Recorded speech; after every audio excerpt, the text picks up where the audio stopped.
Before the Pacific War, a lot of men in Washington and London told themselves a comfortable story.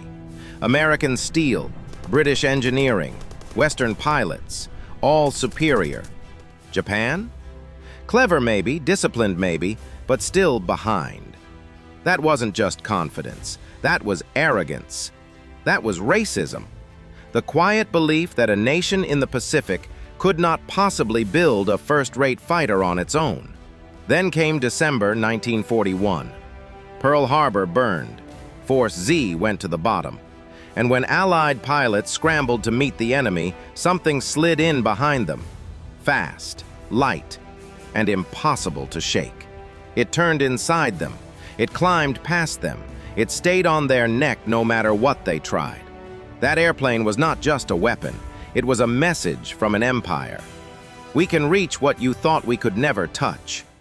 Japan's rise hadn't happened overnight. In less than 2 generations, the country had torn off its feudal skin and built a modern war machine. Shipyards, foundries, and factories humming day and night. By the late 1930s, the Imperial Japanese Navy stood as the 3rd largest on Earth, trailing only Britain and the United States. But empire demands reach. Campaigns in Manchuria, Korea, and deep into China stretched Japan's air power far beyond its coastline. Bombers could strike the mainland, but they needed protection. And carrier fighters of the day simply couldn't fly that far. So the Navy drew a new line in the sand. Build a fighter that could escort bombers hundreds of miles inland and still return to the carrier. A philosophy no Western power had yet dared to chase. At the center of Japan's ambitions stood one quiet engineer, Jiro Horikoshi, a man who turned imperial dreams into metal and rivets. At Mitsubishi, he led a young team chasing ideas no one in Japan had ever tried.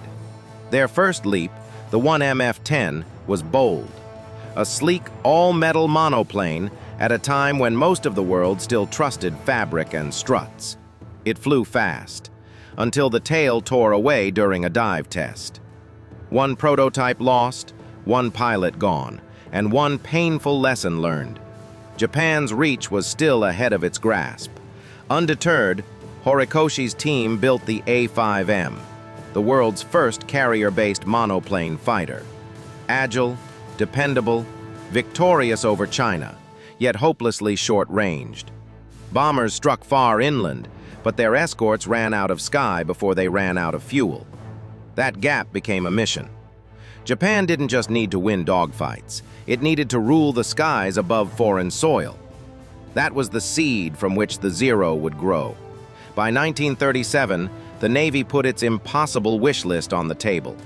The new fighter, codenamed Prototype 12, had to outrun the Soviet 116, climb to 30,000 feet in minutes, and fly hundreds of miles to guard bombers deep over China. Then, make it back to the carrier. It needed heavy teeth for its size, twin 7.7mm machine guns, twin 20mm cannons, and the ability to haul small bombs. And it all had to fit aboard Japan's smaller, lighter carriers. Nakajima engineers studied the paper and walked away. Impossible, they said. The engines weren't strong enough, the airframes couldn't be that light. At Mitsubishi, Horikoshi didn't walk away. He stared at those demands and saw not madness, but a challenge worth bleeding for. A machine that could stretch the limits of physics and carry Japan's ambitions farther than any fighter ever had. Horikoshi's answer was radical, a surgeon's scalpel in a world obsessed with hammers.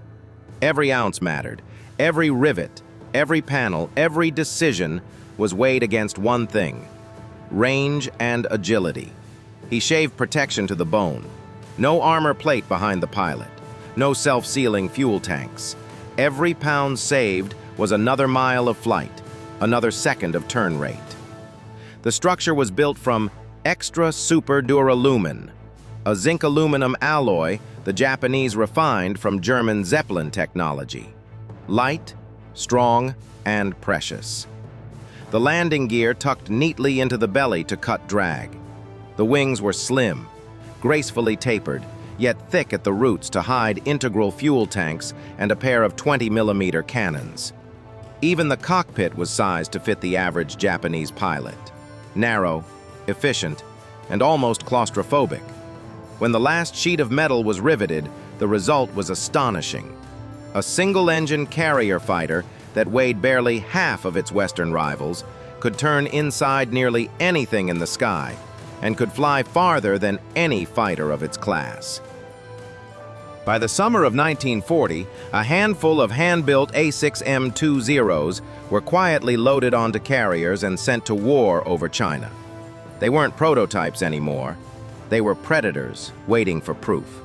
Their first mission stretched every boundary of belief, a round trip of more than 1,100 miles to escort bombers over Chongqing, deep inside the Chinese interior.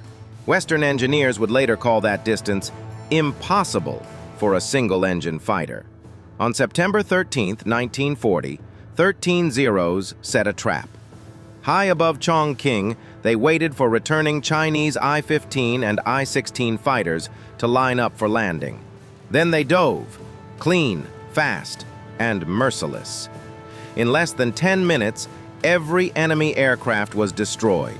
Not one Zero was lost. Back in Tokyo, the press never uttered the word A6M. Reporters were told to call the victorious pilots simply Seahawks. The Navy wanted silence. The world didn't yet know that a new kind of fighter had just rewritten the rules of air combat. The secret didn't stay secret for long. When one of those early Zeros went down over China, its wreckage was recovered, measured, and reported up the chain. From Chongqing to Singapore, then all the way to London. American advisor Claire Chennault sent his own warnings home, describing a Japanese fighter with incredible climb, range, and agility. By 1940, both British and American intelligence already had the numbers in hand. They even printed identification sheets showing a new Japanese monoplane fighter. But paper warnings are easy to ignore when pride gets in the way. The myth says the Zero came out of nowhere. The truth is uglier. The Allies saw it coming and shrugged. They weren't blindsided by the lack of information. They were blindsided by their refusal to believe it. When war finally engulfed the Pacific, the Zero became Japan's angel of dominance. It led the charge over Malaya, Singapore, the Dutch East Indies, the Philippines, and Darwin, carving through Allied defenses with almost supernatural grace. At Pearl Harbor, more than 100 Zeros escorted the bombers that tore America's Pacific Fleet apart. Wherever it flew, the pattern was the same: speed, climb, turn, kill, vanish. Allied pilots quickly learned what helplessness felt like. The Zero could outturn a Spitfire, outclimb a P-40, and outlast nearly everything in the sky. When they broke off combat, the Japanese pilots still had fuel to spare. "You didn't fight it," one American pilot said later. "You survived it." Losses piled high. Within a year, the Zero wasn't just feared, it was legend. Training manuals and mess halls whispered its name. To stand a chance, U.S. Navy pilot Jimmy Thach invented the Thach Weave, a desperate dance where two wildcats crisscrossed in the air, each covering the other's tail. It wasn't about winning anymore. It was about living long enough to tell the story. The Zero's reign ended not in battle, but on a cold island in the Aleutians. In June 1942, after a raid on Dutch Harbor, one damaged Zero crash-landed on Akutan Island, remarkably intact. The pilot died, but the plane didn't. Weeks later, a U.S. recovery team hauled it out of the tundra and shipped it south. For the first time, America had a Zero to study. At the test fields in San Diego, engineers and pilots learned its secrets. It was superbly agile at moderate speeds, but above 250 miles per hour, its controls stiffened. The ailerons locked under aerodynamic pressure, and the pilot had to fight the stick. It had no armor, no self-sealing tanks, and burst into flames after a few hits. Its carburetor starved the engine under zero-G maneuvers, stalling it mid-roll. Armed with data, the U.S. rewrote the rulebook. Never dogfight a Zero in a slow turn. Keep your speed, dive, Strike once and climb away. Outthink it, outlast it. Then came the F-6F Hellcat and F-4U Corsair. Faster, tougher, built by the thousands. America didn't just counter the Zero's design, it drowned it under the weight of its own industry. By 1944, the legend had begun to fade. The veterans who once danced the Zero through impossible turns were gone, burned out in the early years of conquest. Their replacements came with barely 20 hours in the cockpit, men who had never felt the plane at its edge. And without those masters at the stick, the Zero lost half its soul. Japan's factories were starving, aluminum was scarce, fuel scarcer, and engines rolled out rough, underpowered, and rushed. The machine that once symbolized precision became a desperate weapon of survival. By 1945, the Zero's glory was gone. It was no longer the hunter, it was the projectile.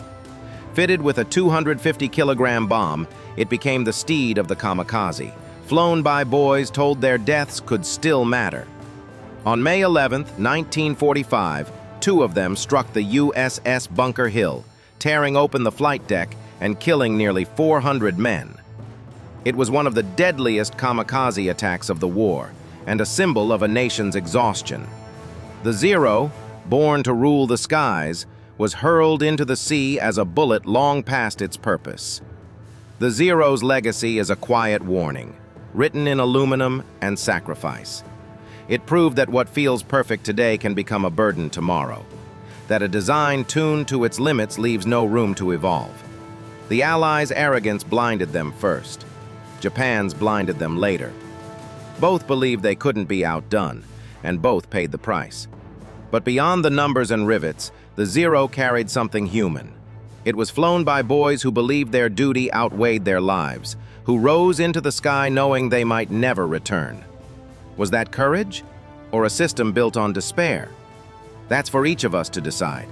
Have you ever seen a restored Zero in person? The smooth metal, the faint scent of oil and dust from another age? Tell us below. Like if its story still moves you. And subscribe for more stories from the machines that shaped our world.